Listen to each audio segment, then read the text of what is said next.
Hello guys, तो कैसे हैं आप सब। आई होप सभी अच्छे होंगे।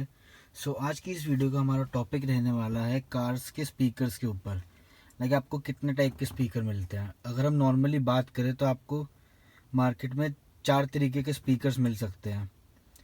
एक तो ये होते हैं जो हमारे आते हैं ड्यूअल कोन स्पीकर्स, जो नॉर्मल कंपनी भी लगा के देती है हमको, जैसे मारुति देती है हमें निप्पॉन के स्पीकर्स। तो नेक्स्ट पे आते हैं, तो नेक्स्ट ये होते हैं हमारे कोएक्सियल स्पीकर्स। और अगर हम थर्ड कैटेगरी की बात करें फिर आ जाते हैं हमारे ये कंपोनेंट्स। और अगर हम फोर्थ की बात करें तो फोर्थ में आ जाते हैं हमारे मिड रेंजेस। तो ये होते हैं हमारे मिड रेंज स्पीकर्स। ये मैं आपको रियलिटी में नहीं दिखा सकता क्योंकि ये मेरी गाड़ी में इंस्टॉल्ड है। जैसे आपको पता ही होगा मेरे सेटअप के बारे में। करते हैं स्पीकर्स के बारे में। तो सबसे पहले बात करते हैं हम अपने ये ड्यूअल कोन स्पीकर्स के बारे में। इसकी नॉर्मली अगर हम देखें तो इसकी पावर रेटिंग जो होती है हमारी कम होती है एज़ कम्पेयर टू कोएक्सियल या कंपोनेंट्स या मिड रेंजेस से अगर हम कंपेयर करें। ये लगाने का फ़ायदा ये होता है कि एक छोटे से पैकेज में आपको सब कुछ मिल जाएगा। इससे स्वीट साउंड भी आ जाएगी और थोड़ा बेस भी प्रोड्यूस हो जाएगा। एंड ओवरऑल ये एक अच्छा पैकेज हो सकता है अगर आप स्लो वॉल्यूम पे गाने सुनते हैं। जैसे ही आप लाउड जाएंगे तो इसका ये नुकसान है कि ये सारी फ्रीक्वेंसीज एक साथ नहीं प्ले कर पाता। जैसे इससे हम हाई नोट्स और बेस एक साथ निकलवाना चाहें उस टाइम पे ये जो स्पीकर है हमारा ये डिस्टॉर्शन देना स्टार्ट कर देता है नॉर्मली। इसके लिए फिर बनाए जाते हैं ये कोएक्सियल स्पीकर्स, जिनमें हाई नोट्स के लिए ट्विटर अलग से दिया होता है, जैसे आप देख सकते हैं। और सेम सीन रहता है हमारा कंपोनेंट्स में भी, ट्विटर अलग होता है इसमें हमारा और ये वूफर अलग होता है। अब हम कोएक्सियल्स में भी देखें तो ये रहा हमारा वूफर जो साइड में है और इसी के ऊपर ही ट्विटर माउंट करा हुआ है। अब बात करें अगर हम कोएक्सियल स्पीकर्स के बारे में, ये अपने ये ड्यूअल कोन स्पीकर से थोड़े से महंगे हो जाते हैं कोएक्सियल स्पीकर्स।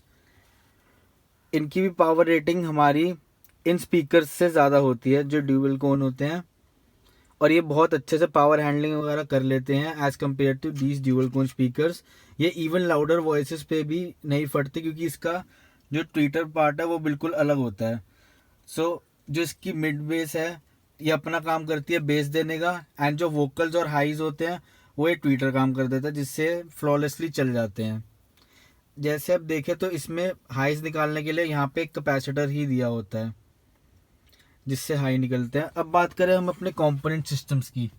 कंपोनेंट सिस्टम्स में आप देखेंगे कि इसका वूफर अलग होता है और इसमें हम अपने ट्विटर जो ना इसके ऊपर ना प्लेस होके हमें बाहर ऐसे ही दे दिया जाता है कि आप उसको अपने हिसाब से प्लेस करवा सकते हैं। ये आप देख सकते हैं कंपोनेंट के सेट की पिक्चर है। इसमें हमारे पास एक ट्विटर मिला है हमको, एक वूफर मिला है और एक इसको कहते हैं क्रॉसओवर। मार्केट में कई लोग इसको एम्पलीफायर बोल के बेचते हैं जबकि ये एम्पलीफायर नहीं होता। अब आप बात करेंगे इन स्पीकर्स की तो इसका क्रॉसओवर यहाँ पे प्लेस्ड है और इसके ट्विटर्स बिल्कुल यहाँ पे प्लेस्ड है और ये रहा हमारा वूफर। अब आपको कंपोनेंट का ये फ़ायदा होता है कि जैसे आप इसमें देख सकते हैं कि इसमें जो ट्विटर हमारा है ये है इसके ऊपर ही फिक्स्ड। अब जैसे सपोज ये हमारा चला जाता है डोर के अंदर, जो हमारे पास वोकल्स आएंगी वो सीधा नीचे से वोकल्स आएंगी जो कि थोड़ी सी लो साउंड कर सकती हैं।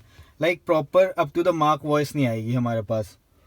इसीलिए लोग प्रेफर करते हैं फिर जिनको हाई क्वालिटी साउंड चाहिए होती है कि वो कंपोनेंट्स पे जाएं। कंपोनेंट्स में हमारे पास ये फ्लेक्सिबिलिटी होती है कि हम इस जो ट्विटर का पार्ट है जो इसमें हम हिला नहीं सकते, इसको हम कहीं पे भी प्लेस कर सकते हैं। अब जैसे मैं इसको डोर पे प्लेस करता हूँ और मैं अपने ट्विटर को कहीं भी इस डोर पे प्लेस कर सकता हूँ जहाँ पे भी मेरे कान में सही से आवाज़ आ जाए। अब बात करी जाए पावर हैंडलिंग की तो कई कोएक्सियल स्पीकर्स भी अच्छी पावर हैंडल कर लेते हैं, but most of the cases में हमारे कंपोनेंट्स ही ज़्यादा अच्छी पावर हैंडल कर पाते हैं और इसी से हमें इससे भी हमारे कोएक्सियल से भी अच्छी आवाज़ हमें कंपोनेंट से अचीव करी जा सकती है। अब बात करी जाए क्रॉसओवर की तो ये जो बॉक्स आप देख सकते हैं ये होता है हमारा क्रॉसओवर। इसमें हमारे पास कनेक्शन होता है इनका जहाँ पे हमारा पावर इनपुट आने वाला है। ये पार्ट होता है हमारा वूफर पे कनेक्ट करने का, जैसे जो ये पार्ट है वूफर की वायर आएंगी इससे और जो ट्विटर की वायर होंगी वो आएंगी हमारे लास्ट पोर्ट से। ये बस एक एग्जांपल था कि आप कैसे कैसे इसके कनेक्शंस लेते हैं। सो आपको जैसे मैं बताया था, ये वूफर हो गया, ये ट्विटर हम इसको कहीं भी प्लेस कर सकते हैं। एंड इसका जो हमारा क्रॉसओवर होता है इस स्पीकर में यहाँ पे प्लेस्ड है अंदर इसके, और ये दूसरा क्रॉसओवर देखेंगे तो वो भी यहीं पर ही प्लेस्ड है। ये स्पीकर्स जो होते हैं ये हमारे इससे कोएक्सियल और ये ड्यूअल कोन स्पीकर से भी बेटर साउंड करते हैं, जस्ट बिकॉज इसमें हमारे पास फ्लेक्सिबिलिटी आ जाती है कि हम इसका ट्विटर कहीं भी इंस्टॉल कर ले। अब इस फ्लेक्सिबिलिटी का एक नुकसान भी है कि इनको इंस्टॉल करने में हमें ज़्यादा मेहनत और टाइम लगता है as we compare to these coaxial speakers. इसको इंस्टॉल करने में फिर भी थोड़ा कम टाइम लगेगा, बस डोर खोला एंड जो स्पीकर या कोई भी स्पीकर की प्लेस है वहाँ पे उसको प्लेस करके कर दिया, बस काम ख़त्म। अब हमें अगर कंपोनेंट इंस्टॉल करना है तो इसके लिए हमें वूफर के लिए जो स्पीकर डालने की जगह वहाँ पर इसको डालेंगे हम वूफर को, और एक जगह हमें टायर बेल्ट से या किसी डबल साइड टेप से इसको यहाँ पे या कहीं भी डोर पे रखना होगा जहाँ पे भी आपको सही फेवरेबल प्लेस लगे। और फिर उसके बाद देखना पड़ेगा कि हमें अपने ट्विटर कहाँ पे सेट करना है। अब ट्विटर सेट करने की भी एक आर्ट होती है कि आप कैसे ट्विटर को सेट करते हैं कि वो आपके कान में तो नहीं चुभ रहे या कुछ ऐसा तो क्रिएट नहीं कर रहे जिससे नॉइज़ आ रही है। तो ये होते हैं हमारे मिड रेंजेस। सो हमें मिड रेंजेस क्यों लगवाने चाहिए और क्यों नहीं लगवाने चाहिए? हमें मिड रेंजेस तब इंस्टॉल करवाने चाहिए जब हम अपने सेटअप को लाउड बनाना चाहते हैं। उसके लिए हमारे पास प्रॉपर एक अच्छा वूफर भी होना चाहिए। अगर आपकी गाड़ी में वोकल्स की कमी हो रही है या कंपोनेंट्स आपके वोकल्स की नीड पूरी नहीं कर पा रहे हैं, तब मैं सजेस्ट करता हूँ कि आपको मिड रेंजेस पे शिफ्ट होना चाहिए, क्योंकि कई कंपोनेंट्स ऐसे होते हैं कि वो इनके साथ मैच कर जाते हैं। आपके जो सब वूफर इंस्टॉल्ड होते हैं, अगर वो वोकल्स नहीं निकाल पा रहे कंपोनेंट्स आपके या स्पीकर्स, तब आपको मिड रेंज पे शिफ्ट करना चाहिए। मिड रेंज के साथ आपको कोई ट्विटर या कुछ देखने को नहीं मिलता। इसके लिए हमें अलग से ट्विटर लेना पड़ता है जिसको हम कहते हैं सुपर ट्विटर, जिससे इसके वोकल्स भी क्लियर हो जाए। और मिड रेंजेस में मिड तो ये निकाल ही लेते हैं, बट इनका एक नुकसान है कि इनसे बेसी साउंड बिल्कुल भी नहीं आती। जैसे इनके अंदर थोड़ा सा फ्लेक्स होता है कि ये बेस निकाल सकते हैं, इवन कोएक्सियल्स भी हमारे बेस निकाल सकते हैं हल्का हल्का, और हमारे कंपोनेंट्स भी बेस निकालने के केपेबल होते हैं। अगर हम इनकी बात करें तो ये इतना अच्छा बेस नहीं निकाल सकते जितना ये तीनों निकाल सकते हैं हमारे स्पीकर्स के सेट। ये मेनली हमारी मिड फ्रीक्वेंसीज को टारगेट करता है निकालने के लिए। अगर हम इनकी पावर हैंडलिंग की बात करें, सो इनकी पावर हैंडलिंग इन तीनों स्पीकर्स से अच्छी होती है। लाइक ये आराम से नाना करते हुए भी 150 वॉट RMS से ऊपर के ही आते हैं, जितने भी आते हैं इस मार्केट में इंडिया में इस समय।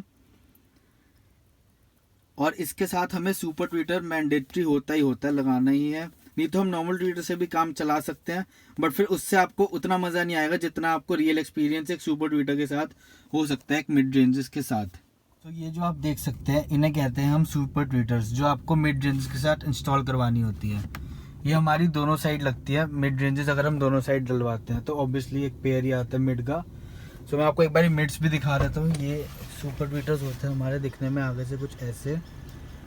और मिड रेंज की बात करें तो मिड रेंज है हमारी अवतार की, और इसकी अगर हम सराउंड की बात करें तो इसकी सराउंड कुछ ऐसी होती है, जबकि हमारी जो नॉर्मल कोएक्सियल्स एंड उनकी सराउंड थी, सो वो ऐसी सराउंड थी कि वो हमें बेस भी दे सकती है। मेरे हिसाब से जो हैं बेस्ट स्पीकर्स रहते हैं हमारे कंपोनेंट सिस्टम्स, क्योंकि उससे हमें बेस्ट साउंड मिल सकती है बिना कुछ उसके ऊपर खर्चा करे हुए। लाइक कोई सुपर ट्विटर आपको लेने की ज़रूरत नहीं है, कोई आपको एक्स्ट्रा इसके ऊपर खर्चा करने की ज़रूरत नहीं है, बस उसको एम्पलीफायर से कनेक्ट करें and you are ready to go. उसमें हमारे पास फ्लेक्सिबिलिटी होती है, जबकि कोएक्सियल आप तब ले सकते हैं जब आपको नहीं चाहिए कि आपके ट्विटर्स कहीं पे प्लेस हो। या तो ट्विटर प्लेस करने के 2-3 तरीके होते हैं, या तो इसके ऊपर एक माउंट करके आप प्लेस कर सकते हैं, या यहाँ पे माउंट करके प्लेस कर सकते हैं। इवन कुछ लोग होते हैं यहाँ पे इसको कट करके भी प्लेस कर देते हैं।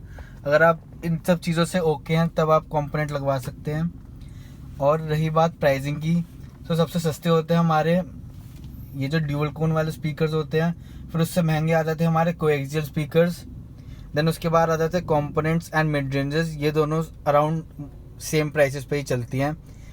मिड रेंजेस थोड़ी ज़्यादा कॉस्टली होती है अच्छी वाली as compare two components even बहुत लो प्राइसेस से भी स्टार्ट हो जाते हैं हमारे, बट वो ये फिर वो लोकल होते हैं। एंड मेरे हिसाब से आप आपको कंपोनेंट्स के साथ ही जाना चाहिए, क्योंकि वही हमें बेस्ट आउटपुट देते हैं। अगर आपका थोड़ा बजट टाइट है तो आप कोएक्सियल्स चला सकते हैं। कोएक्सियल्स भी बुरे स्पीकर्स नहीं है, वो भी अच्छे हैं, बस उनका एक डाउन साइड है कि आपको आवाज़ थोड़ी दबी दबी सी आएगी, जैसे नीचे से ही साउंड कर रही है अगर आपने इसको आगे इंस्टॉल कर रखा है कोएक्सियल्स को। बाकी तो सारे स्पीकर्स ही अच्छे होते हैं।